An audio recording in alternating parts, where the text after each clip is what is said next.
Bonjour, je m'appelle Vanessa Ring du blog Être une femme libre et aujourd'hui je suis vraiment très heureuse d'accueillir à mes côtés Sonia Pascaletto. Un tout grand merci d'avoir accepté déjà de vivre cette entrevue ensemble. On est dans un superbe cadre près de Dinan, à Profondeville exactement, avec les rochers qui nous entourent, les petits canards. C'est juste un endroit d'un calme magnifique. Donc merci aussi pour ce moment qui nous est présenté. Alors tout d'abord, j'aimerais que tu te présentes, Sonia. Tu viens du Québec. Oui, qui est québécoise, mais pas pure laine. Donc, merci beaucoup à toi pour l'invitation. Je suis une personne qui est née au Québec, mais avec la moitié de mon sang qui est québécois et l'autre moitié qui est de sang italien. Et donc, ça fait chez moi un mélange extraordinaire que je suis heureuse. Ça fait donc un mélange de mémoire extraordinaire aussi. Et ça fait que je reconnecte de plus en plus avec qui je suis, avec ma puissance, en acceptant cet héritage québécois et italien. Magnifique. Déjà là, moi je sens déjà qu'il y a trois mots qui vibrent.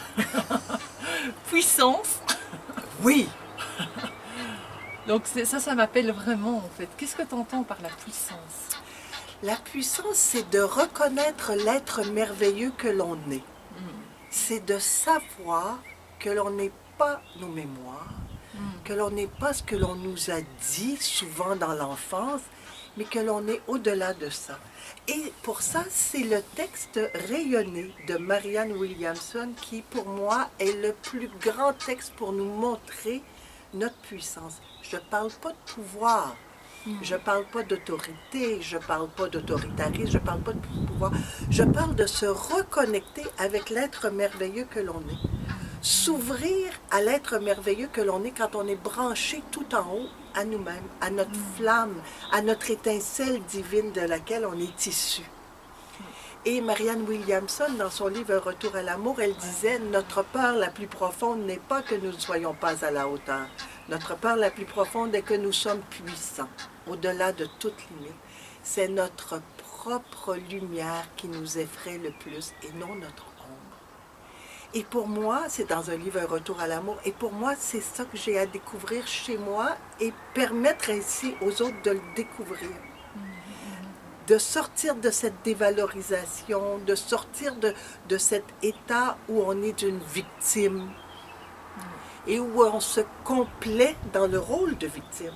Pourquoi? Parce que la victime, elle a des gens qui viennent la voir, elle a des gens qui s'intéressent à elle parce que c'est une victime, il faut la protéger du gros méchant bourreau et tout. Quand on devient un être responsable, on ne peut plus jouer à la victime, mais on touche aussi notre puissance. Alors que quand on est dans l'impuissance, on attire entre autres puissance-impuissance, on attire entre autres des maladies telles que la fibromyalgie. En possibilité, ok, on ne sait pas une équation égale, mais de se reconnecter à sa puissance, c'est un état d'être en amour avec soi, avec la vie, avec l'autre. C'est un état d'être. Magnifique. Quand tu as parlé tout à l'heure, tu disais justement c'est que la puissance, c'est pas le pouvoir.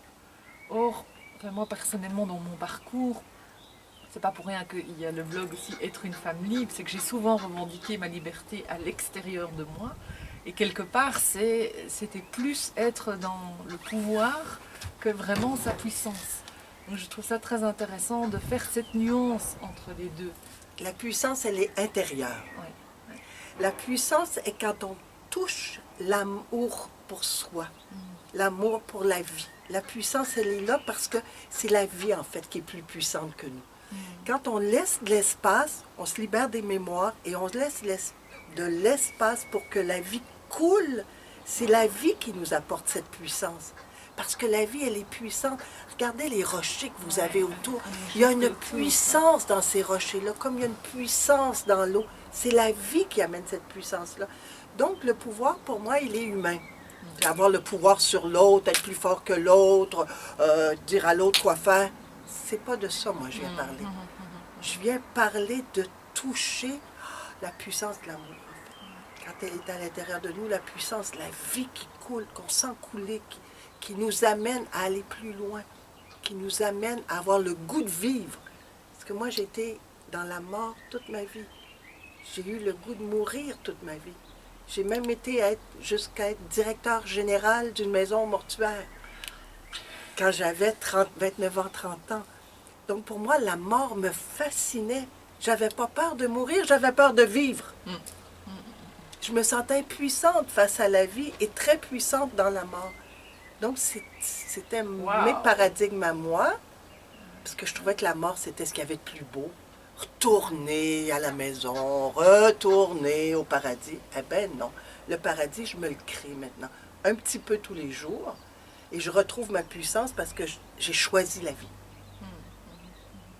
Christiane Singer, elle disait justement, choisis la vie et tu vivras.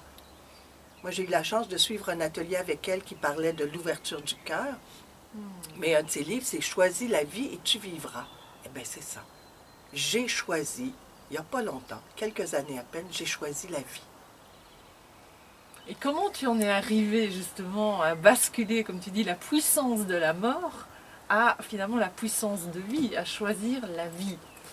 C'est qu'à un moment donné, j'ai vécu une désespérance la plus complète pendant une grave dépression que j'ai commencé en fin 2007 et que j'ai terminé mi-2009. Et cette désespérance m'a amenée dans un enfer, carrément un enfer où j'étais plus là.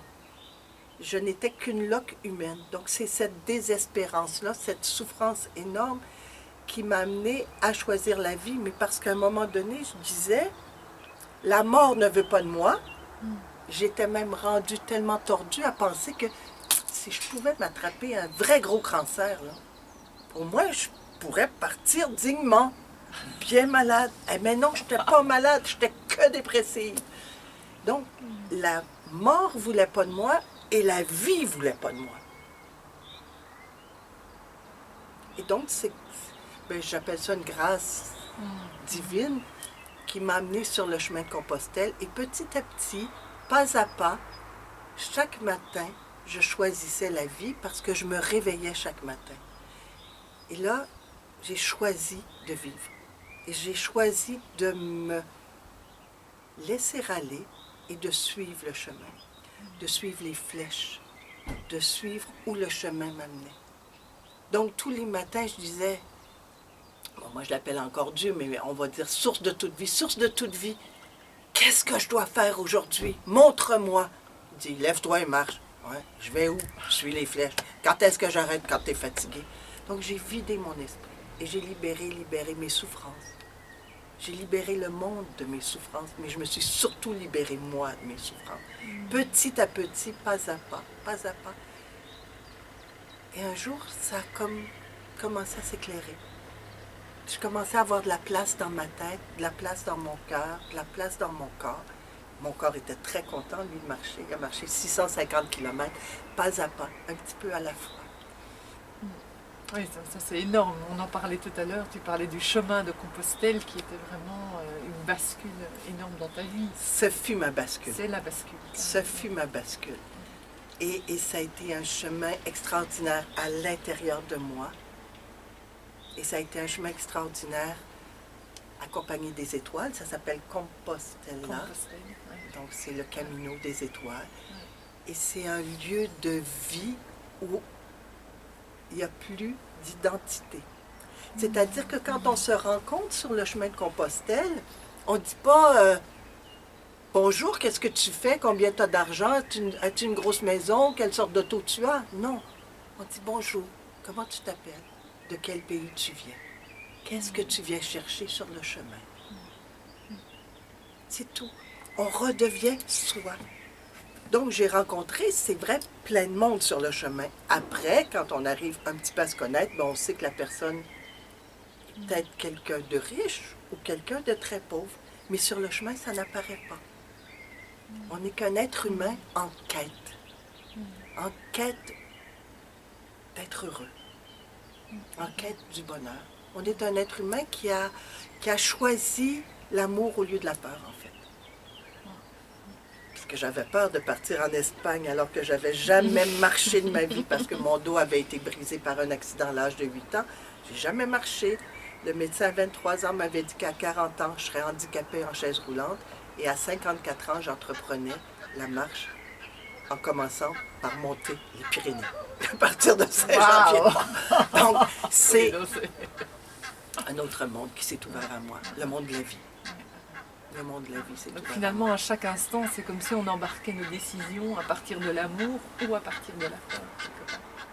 C'est que ça fait longtemps que les gens nous disent, c'est que ça. Ouais, c'est que ça. Et chaque décision se prend à partir de, est-ce que c'est un chemin d'amour? Amour pour moi. Mon ami JC, parce que moi je suis de l'étape Peace and Love. Bon, ma première sortie adolescente à 13 ans, c'était pour aller voir l'opéra rock Jesus Christ Superstar. C'est ma superstar. T'avais les posters géants dans la chambre de JC. JC, Jesus Christ Superstar. Puis il n'était pas sur une croix, crois-moi. Oui, oui. Et c'est quelqu'un qui a marché, c'est toute cette ouverture-là qui m'amène à dire la phrase la plus importante que JC a dit, c'est « Aime ton prochain ». Comme toi-même. On a oublié le « comme toi-même Oui, tout à fait. ».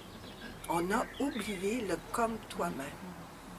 Et c'est la phrase d'un grand sage, c'est « Aime ton prochain comme toi-même ».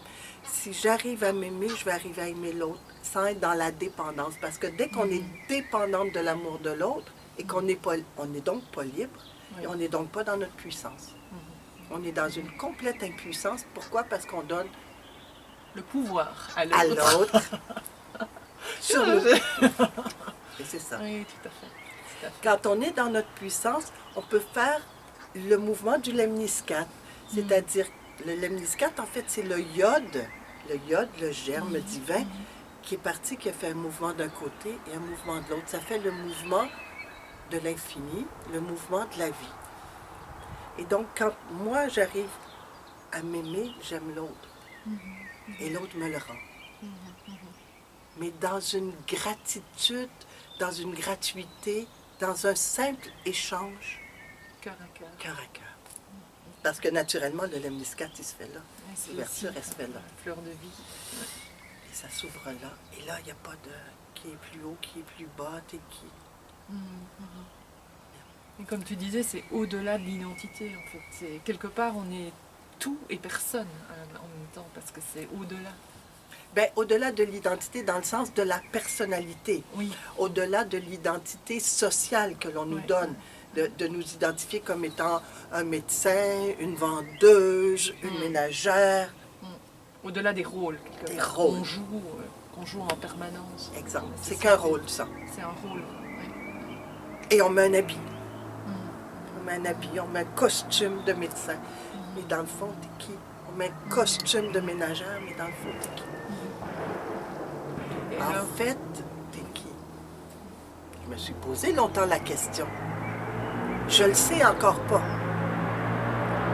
Mais je sais de plus en plus qui je ne suis pas. Donc, en fait, pour moi, le chemin de vie que je fais présentement, c'est me libérer par la libération des mémoires, la libération des conditionnements, la libération de l'identification à l'autre, me libérer de tout ce que je ne suis pas, mon héritage même généalogique, les comportements de mes ancêtres, me libérer de ce que je ne suis pas pour simplement laisser émerger tout seul qui je suis. Et non pas de le bâtir. Je n'ai pas à bâtir qui je suis. Je n'ai qu'à me libérer de ce que je ne suis pas. Et c'est drôlement plus facile que de se créer une identité. Je n'ai pas à me créer une identité. Je suis déjà. Je suis cette étincelle divine issue de la source. C'est ça que je suis. C'est elle que je suis. C'est cette grandeur-là que je suis. Mais je ne suis pas mon héritage généalogique. Je ne suis pas ma profession. Je ne suis pas mes souffrances non plus. oui, bah c'est ça que tu parles aussi dans tes stages, dans tes conférences, c'est vraiment se libérer des casseroles, comme on dit. Des On les vieilles casseroles. utilise pour faire la cuisine, mais en même temps, il y a des vieilles casseroles qui sont là et qui nous poursuivent de relation en relation. Oui. Et donc, quels ont été tes moyens parce que toi tu as utilisé beaucoup, enfin, l'Ho'oponopono qui fait partie aussi de ta pratique au quotidien. Mais la question, c'est quand la personne se trouve elle-même dans une situation avec ses casseroles, elle a toutes ses casseroles avec elle, comment elle est dans son quotidien pour pouvoir se libérer? Qu'est-ce que tu proposes?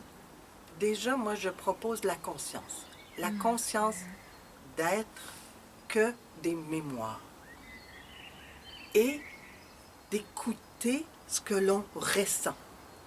Parce que ce n'est pas le mental qui doit diriger à ce moment-là. Le mental, il doit nous accompagner pour pouvoir mettre des mots sur ce que l'on ressent, pour pouvoir mettre des mots sur l'alarme qui s'est réveillée en moi, de pouvoir mettre un mot dessus.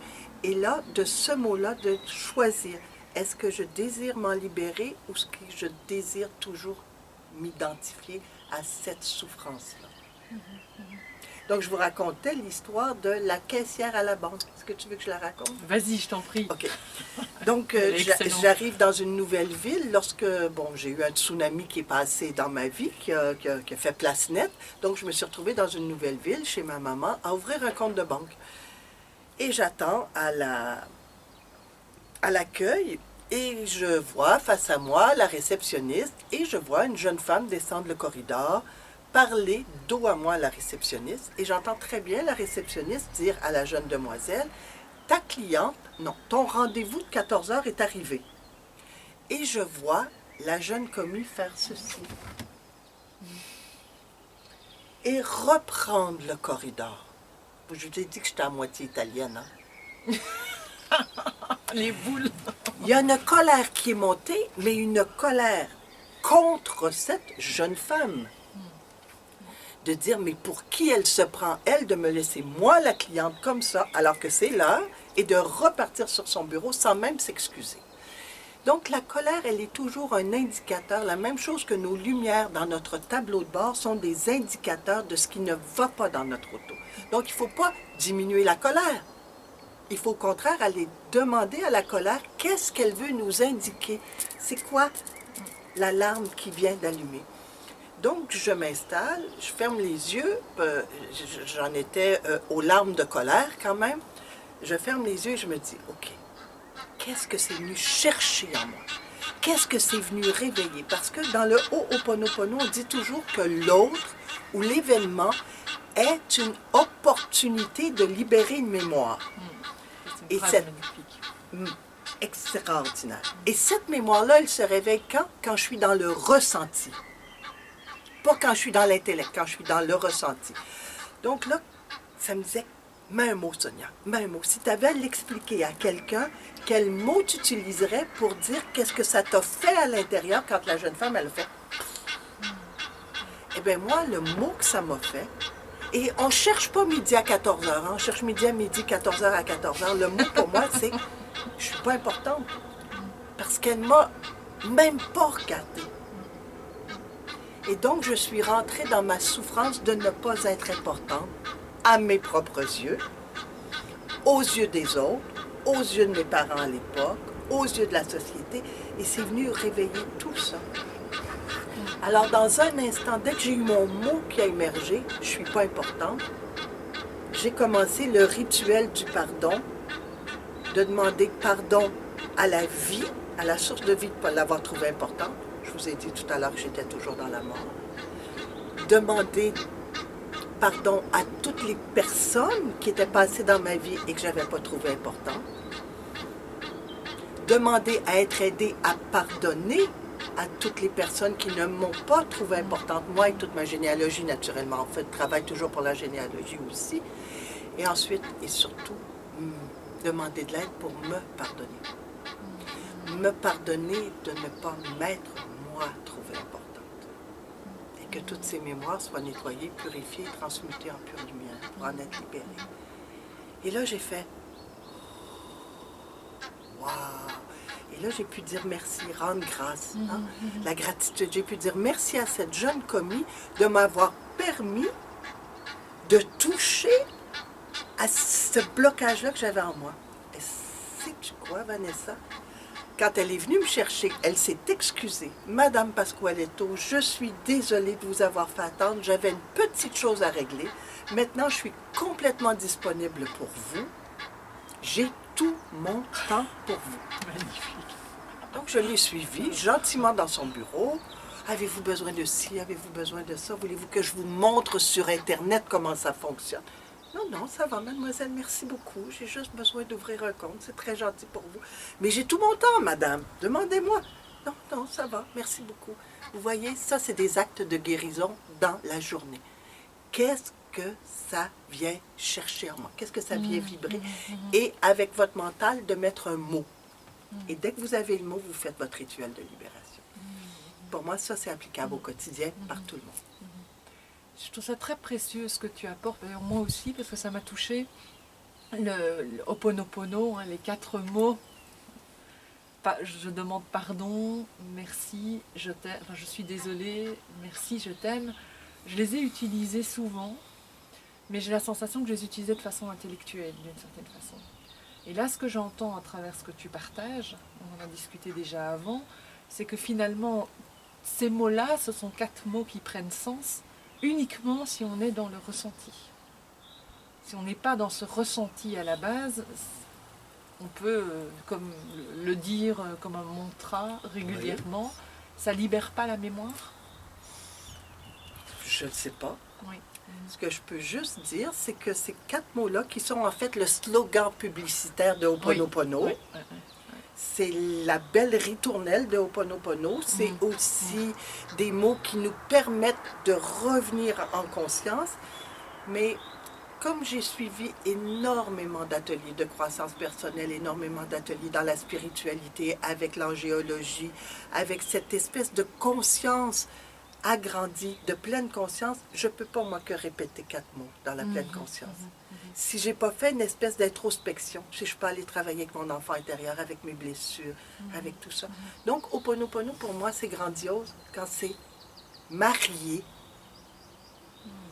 avec un tous les jours. Quand c'est marié avec la conscience du corps, de savoir quand j'ai mal à tel endroit, c'est quoi? J'ai mal au genou. C'est pas que le je et que le nous. C'est pourquoi je veux pas plier, pourquoi je veux pas m'agenouiller. Est-ce qu'il y a quelqu'un qui essaie de m'écraser par l'autorité? Aller un peu plus loin. Et libérer, libérer, libérer et libérer. Et non pas juste nettoyer. Et quelle est la nuance pour toi entre libérer et nettoyer? Je trouve que la libération, c'est grand. Nettoyer, c'est... On voit encore la femme de ménage qui est après récurer les planchers des toilettes. Hein? Oui, en effet, ça vibratoirement, c'est lourd. Pour moi, vibratoirement, c'est lourd. Pour moi, libérer, libération, libération. Liberté, c'est pas moi qui vais te contredire.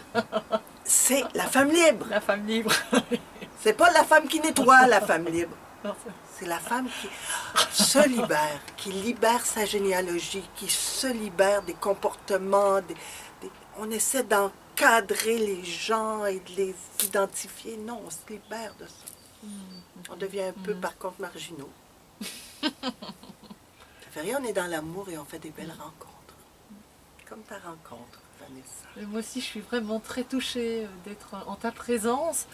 Une femme libre, dans tous les sens, qui libère depuis 60 ans, son jeune âge.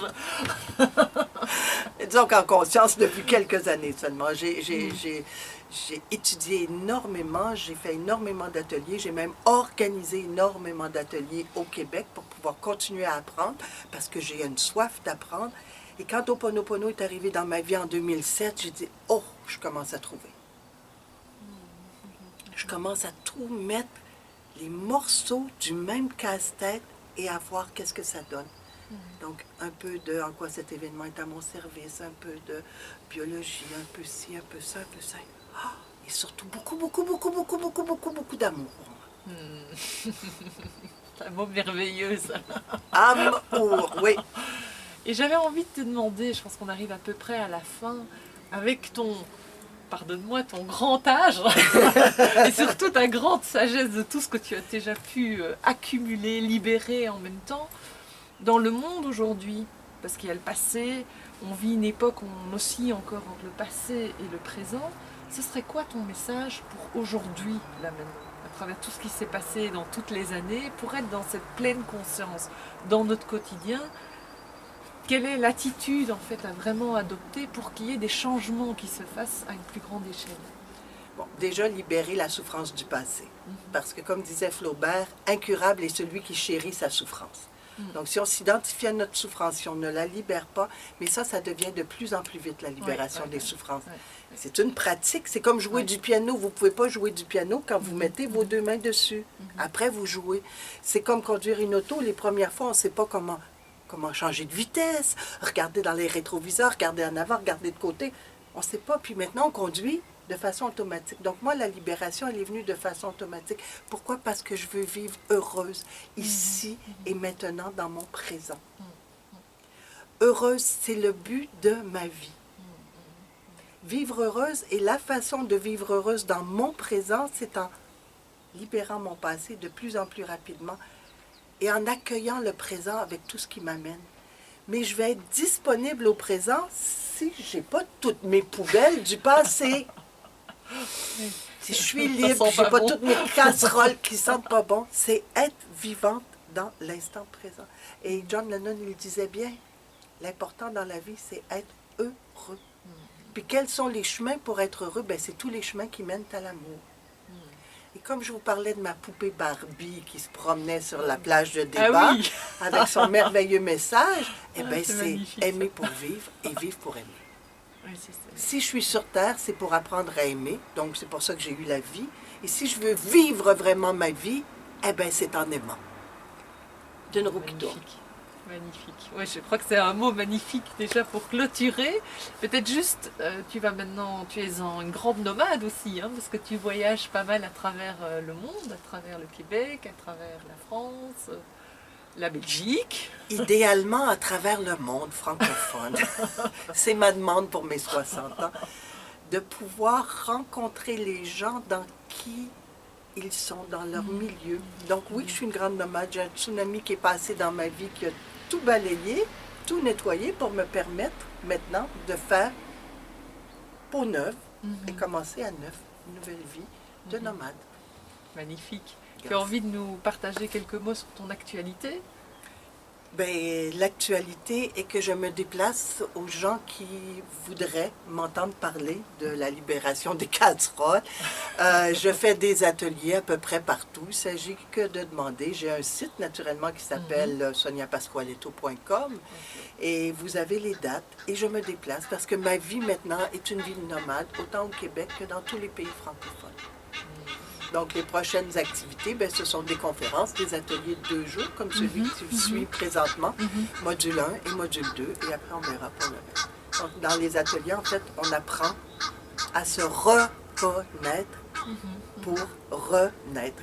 Donc, mon symbole, c'est le phénix. Et je m'appelle Pasqualetto, qui veut dire petite Pâque, donc petite renaissance. Donc, j'ai beaucoup appris à mourir pour renaître à une nouvelle vie.